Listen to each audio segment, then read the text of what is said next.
It's 11 o'clock on Sunday morning, and the smell is already filling the house.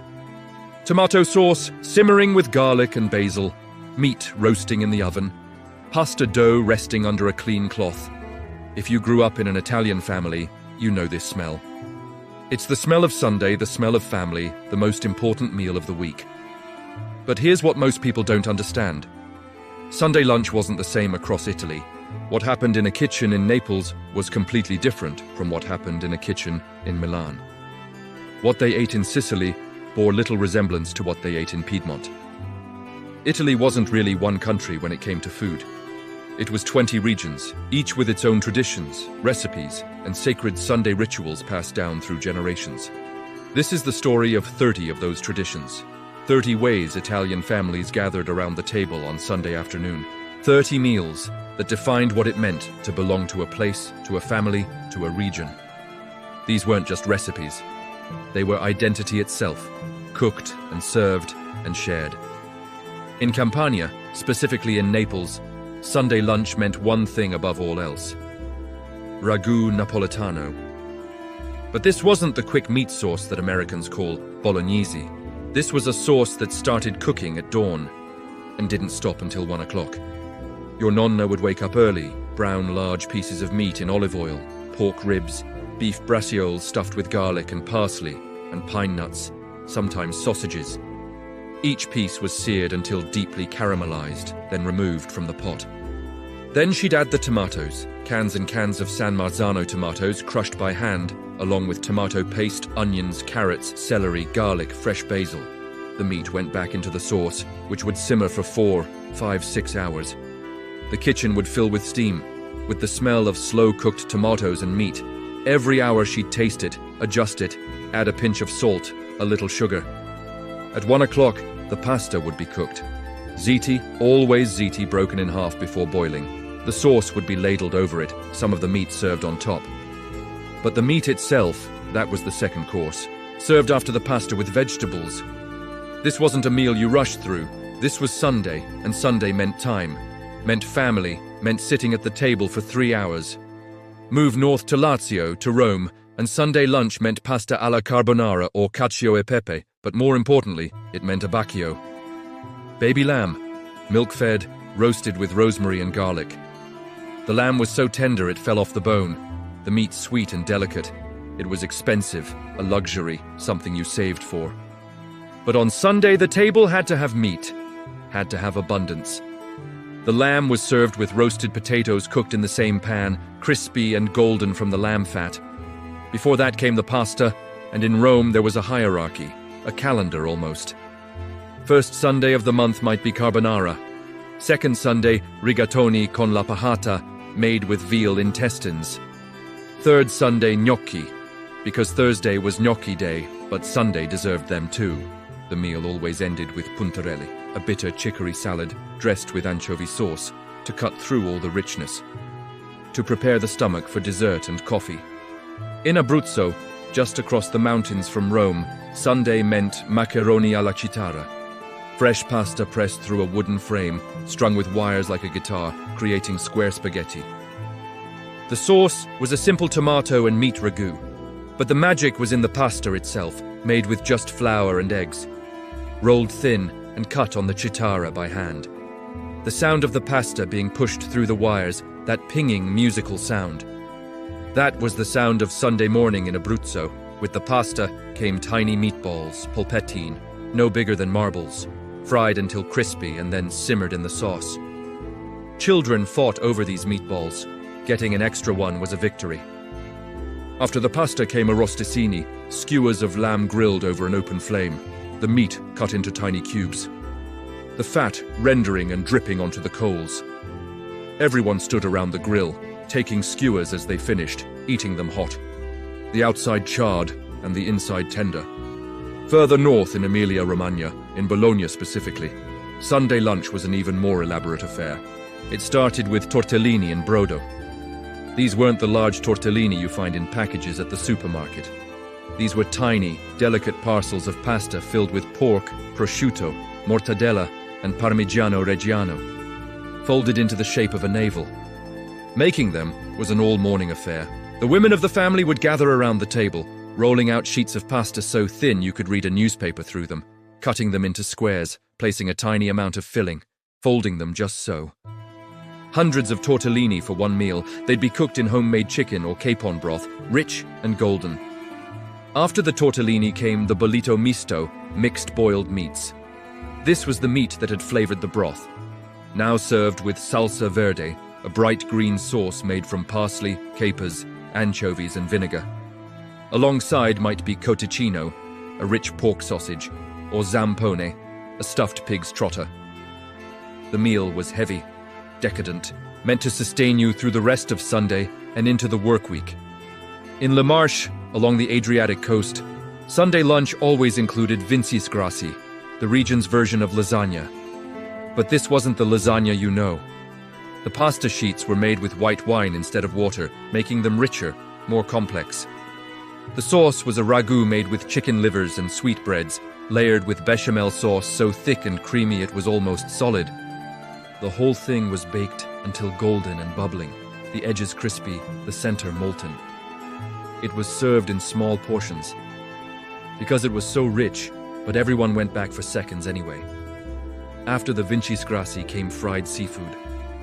Whatever had been caught that morning, small fish, calamari, shrimp, all dusted in flour and fried in olive oil until golden. They were eaten with your hands, with lemon squeezed over them, with white wine to wash them down. Cross over to Umbria, the green heart of Italy, and Sunday meant strangozzi al tartufo. Thick, hand-rolled pasta served with nothing but butter, black truffles shaved over the top, and a generous amount of pecorino cheese. The truffles were hunted that morning by men with trained dogs, found in the forests around Norcia or Spoleto. The smell when the truffle was shaved at the table was intoxicating, earthy and musky, and unlike anything else. This was followed by porchetta, a whole pig butterflied, stuffed with wild fennel, garlic, and herbs, rolled and roasted, until the skin was crackling and the meat was melt-in-your-mouth tender. The porchetta was carved at the table, everyone getting slices of meat with crispy skin. It was eaten with your hands as much as with a fork. Grease ran down your chin. Nobody cared. This was Sunday. In Tuscany, Sunday lunch was a more rustic affair, but no less sacred. It started with papa al pomodoro, or ribollita, depending on the season. Papa al pomodoro in summer, a thick tomato and bread soup, cold or room temperature, flavored with basil and good olive oil. Ribollita in winter, a twice-cooked vegetable and bread soup, so thick a spoon stood up in it. After the soup came bistecca alla fiorentina if the family could afford it. A massive T-bone steak, at least 3 fingers thick, from Chianina cattle, grilled over a wood fire until charred on the outside and rare on the inside. It was served on a wooden board, carved at the table, divided among the family. If there was no bistecca, there might be coniglio, rabbit cooked with tomatoes and olives, or pollo al matone.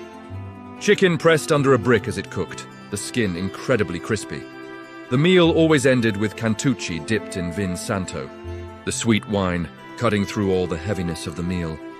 Moved to Liguria, wedged between the mountains and the sea, and Sunday meant panzotti con salsa di noci. These were triangular ravioli filled with wild herbs and ricotta, served with a rich, creamy walnut sauce. The herbs were gathered from the hillsides, borage and wild chard and nettles, things you couldn't buy in a store. Making the walnut sauce required patience. Walnuts were ground in a mortar and pestle with garlic, pine nuts, and parmigiano thinned with cream. It took an hour of pounding. After panzotti, coniglio alla ligure, rabbit cooked with olives, white wine, pine nuts, served with polenta. The meal was lighter than in other regions, reflecting Liguria's poverty and its reliance on foraged ingredients and careful husbandry of resources. In Piedmont, the northwestern corner of Italy, Sunday lunch was the most elaborate of all. It began with vitello tonnato, thin slices of cold veal covered in a tuna and caper sauce, served as an antipasto. Then came agnolotti del plin, tiny ravioli pinched closed, filled with 3 roasted meats and served with butter and sage. The meat course itself was often brassato al barolo, beef braised for hours in Barolo wine until it fell apart. Or it might be Bollito Misto. The Piedmontese version included 7 different meats, each one specific and traditional. The meal lasted for hours, with multiple wines, each course paired carefully. This was the region that invented slow food. Drop down to Calabria at the tip of the boot, and Sunday meant fire and spice. The meal started with filea, a hand-rolled pasta that looked like thick spaghetti twisted around a knitting needle, served with nduja, the spicy, spreadable salami that was Calabria's gift to the world. The sauce was fiery, red, with chili peppers. After the pasta came capretto, baby goat roasted with potatoes and peppers, the meat falling off the bone, seasoned aggressively with peperoncino and wild oregano. Everything in Calabria tasted of the sun, of the harsh landscape, of a people who took poor ingredients and made them sing through sheer force of flavor. Dessert was simple, maybe fresh figs with honey. Nothing fancy, but everything tasted like it came from the earth itself. In Basilicata, even poorer than Calabria, Sunday lunch meant making the most of very little. Orecchiette con la molica, ear-shaped pasta with toasted breadcrumbs, standing in for cheese which the family couldn't afford. But the breadcrumbs were toasted in so much good olive oil, with so much garlic and peperoncino, that they tasted luxurious anyway. The second course might be bacala, salt cod that had been soaked for days to remove the salt, then fried or cooked with tomatoes and peppers. Or it might be lamb, always lamb in the south, cooked with wild herbs from the mountains. The portions were smaller here than in the north, but the flavors were bigger, bolder, compensating for scarcity with intensity. In Puglia, the heel of the boot, Sunday, meant orecchiette alle cime di rapa, those same ear-shaped pasta but served with bitter turnip greens, anchovies, and lots of garlic. This was peasant food, elevated to art. The greens were blanched in the pasta water, then tossed with the pasta, the anchovies melting into the oil, the garlic perfuming everything. After this came tiella, a baked dish of rice, potatoes, and mussels, layered in a terracotta dish and baked until crispy. Every family had their own version, their own ratio of ingredients, their own secret touches. Arguments erupted over whose tiella was best. These arguments lasted for years, for generations. Sicily deserves special attention because each part of Sicily had its own Sunday tradition. In Palermo, Sunday meant pasta con le sarde, pasta with sardines, wild fennel, pine nuts, raisins, and saffron. A dish that perfectly captured Sicily's Arabic influences. The combination of sweet and savory, of fish and fruit, shocked outsiders. After the pasta came involtini di pesce spada, swordfish rolls stuffed with breadcrumbs, pine nuts, and raisins, grilled until charred. In Catania on the other coast, Sunday meant pasta alla norma, pasta with fried eggplant, tomato sauce, ricotta salata, and basil. Simple ingredients, but the technique mattered. The eggplant had to be fried just right, not too soft, not too crispy. After this came grilled fish, whatever was caught that morning, served with lemon and olive oil and nothing else. In Sardinia, separate from mainland Italy in geography and culture, Sunday lunch was completely different. It started with culogiones, ravioli filled with potato, pecorino, and mint, pinched closed in an elaborate pattern that looked like wheat stalks. Making them properly required years of practice. The filling had to be the right consistency. The pinching had to be perfect. They were served with tomato sauce or just butter and sage. After the pasta came porceddu, a whole suckling pig roasted on a spit. Over myrtle wood, the meat flavored by the smoke, tender and sweet. The pig was carved and served with pane carasso, the crisp flatbread that was Sardinia's staple, and with a simple salad of tomatoes and onions. Back on the mainland in Molise, the tiny region that people forget exists, Sunday meant cavatelli con sugo di castrato, hand-rolled pasta with a sauce made from mutton that had been cooked so long the meat dissolved into the tomatoes. The flavor was intense, gamey, not for everyone, but beloved by those who grew up with it. After the pasta came scamorza alla griglia, grilled cheese that melted but held its shape, eaten with grilled vegetables and bread. The meal was simple but deeply satisfying, representative of a region that prided itself on maintaining traditions. In Friuli Venezia Giulia, up in the northeast corner where Italy meets Slovenia and Austria, Sunday meant kidjarsons, sweet and savory ravioli filled with herbs, raisins, chocolate, cinnamon, and ricotta, An almost dessert-like pasta served as a first course. The combination seemed wrong until you tasted it, and then it seemed inevitable, perfect.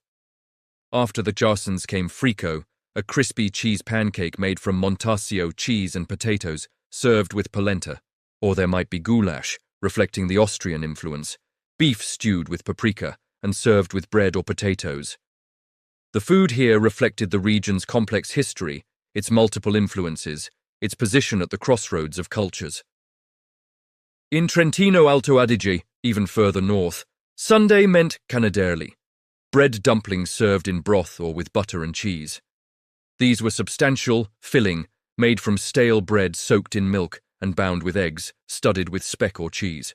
After the canaderli came game, wild boar or deer, cooked with juniper berries and served with red cabbage and polenta. This was mountain food, designed to keep you warm through long alpine winters, rich and heavy and deeply satisfying. The influences here were German as much as Italian, reflecting centuries of Austrian rule. In Valle d'Aosta, the smallest region tucked up in the Alps, Sunday meant fontina cheese featured prominently.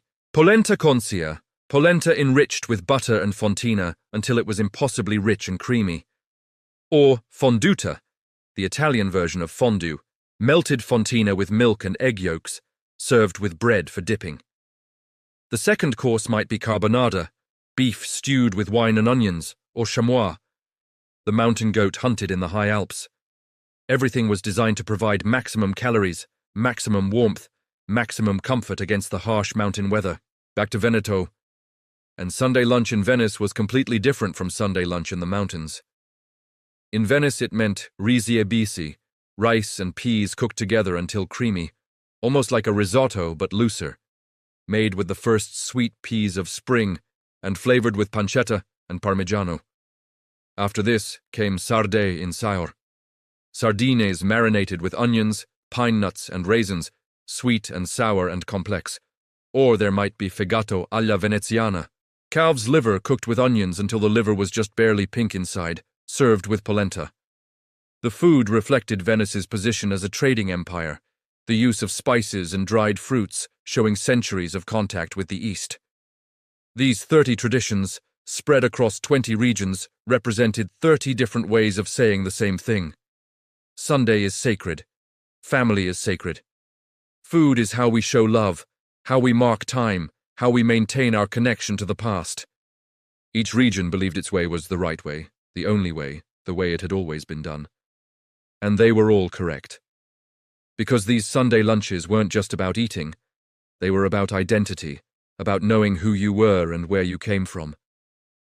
When you sat down at that table at 1 o'clock on Sunday afternoon, you weren't just eating pasta and meat and vegetables.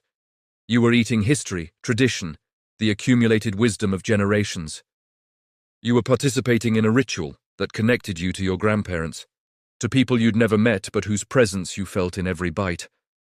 The Italy we remember is not one Italy, but many Italiés, each with its own flavors, its own rituals, its own way of gathering the family and saying without words, "This is who we are. This is what matters. This is love, made visible and edible and shared." And perhaps that's the greatest loss of all in modern life. Not just that we don't cook these elaborate meals anymore, but that we've lost the understanding that food is more than fuel. That a meal is more than eating. That Sunday lunch was never about the food at all, but about the time, the gathering. The continuation of something larger than ourselves,